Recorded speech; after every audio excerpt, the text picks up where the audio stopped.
সেই ওই তারা করে না ওই যে হিন্দুস্তানি, হ্যাঁ হিন্দুস্তানিরা করে শুধু একটা কি করে ফেটে গেল কি জানি এরকম একটা item ছিল আমার কাছে। কে এই চুড়িগুলো মানে হচ্ছে বসু আর মায়ের বলছি ওইটা পাওয়া যায়। তোমরা দেখেছো আমাদের বাড়িতে কে কে এসেছে, দাদা বৌদি এসেছে আমাদের বাড়িতে। আর বাপের বাড়ি থেকে কেউ আসলে না একটু খুশি অন্যরকম হয়, তাই না? এটা সবার ক্ষেত্রে, শুধু আমার ক্ষেত্রে না, এটা প্রতিটা মানুষের ক্ষেত্রে। কি বলতো, একটা আনন্দ অনুভূতি একটা অন্যরকম। তো দাদা বৌদিকে বলেছিলাম থাকতে, কিন্তু থাকলো না। আর হ্যাঁ, তোমরা আমাকে অনেকে কমেন্ট করো যে বিজন দাদা বৌদি কেমন কেমন তোমার সম্পর্কে আত্মীয় হয়।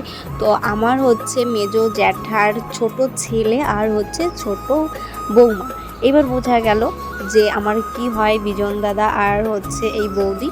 তো আমার একেবারে নিজের রক্তের। তারপরে দাদা বেরিয়ে গেছে, বৌদির হচ্ছে একটা বোনের বিয়ে হয়েছে আমাদের বাড়ির পাশে, সেই বাড়িতে গেছে। আর সেইখান থেকে কালকে সকালে বাড়িতে যাবে। ভিডিওটা কেমন লাগলো কমেন্টে কিন্তু অবশ্যই জানিও।